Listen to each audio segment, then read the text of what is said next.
In Christ. This is Welton and Casey.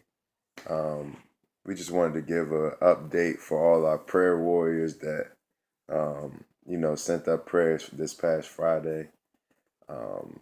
We a cool story from this Friday that kind of shows some of what God did.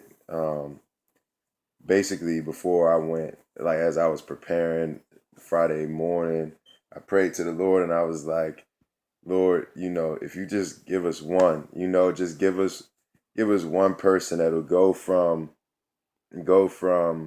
um he'll go from the outdoor evangelism, the rap evangelism time, and he'll go from there back with us to the church and come Sunday and get converted somewhere along the way. And so anyway, while I was out there preaching, and a lot of people were just walking past, kind of look over, but just kind of like keep moving.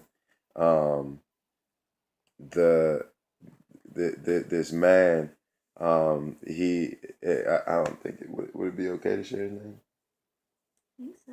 Yeah, our buddy Desmond, him and his buddy, they came from across the park, and they came and sat by us while we were preaching, and so anyway, Desmond, like as I'm preaching, you know, Desmond's friends, he's like, kind of, out of it, Kind of. inebriated, and he's just kind of blurting out stuff, but he's in agreement, but just kind of out of it. And so I kind of thought Desmond was the same way, but to my surprise, he asked a question mid sermon, and he was like, "My dad died. What do I do?" And I just encouraged him with some basic truths from the scriptures about the comfort that we can receive from the Lord in Christ, and et cetera, et cetera.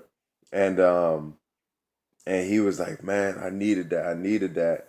And so after we were done, we were packing up and we prayed. Um, it was crazy because like the Spirit just kind of led me to ask him, "Hey, you want to just come back with us?" And he was like, "Yeah." And so he had plenty of chances to not go. He had plenty of chances to turn back, because even after he followed us to the van, Casey told me to go share the gospel with this other guy, and so that ended up taking longer.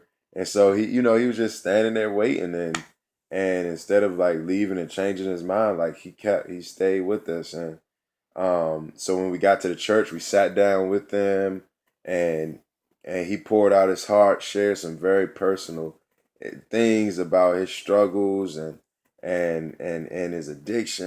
And it was just powerful, and it was cool because it was so genuine. It felt like it wasn't it wasn't just something he was saying for show. And so he was just like, I want to find out who I am. And so like my buddy Akeem, he asked some good questions, and we ended up diving into how he can find his true identity in Christ. And so we didn't get to finish that night because the movie started.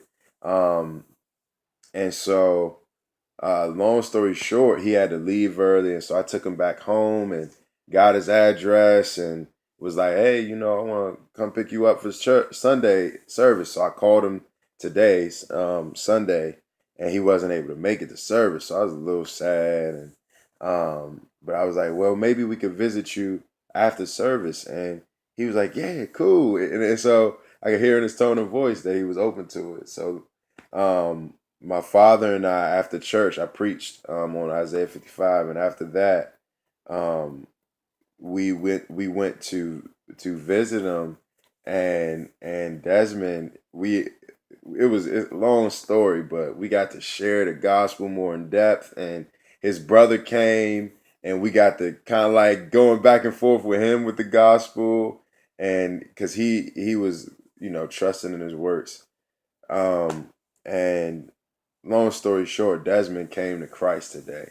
And so yeah, like it was it was really cool because God was just showing us, like, if we just stay out there, I'll make you fishers of men. And so just saying, trying to be more persistent with that and his discipleship. And so thank you all for your prayers. And God gave me the courage I needed to go out there boldly proclaim. And so I thank you guys for praying.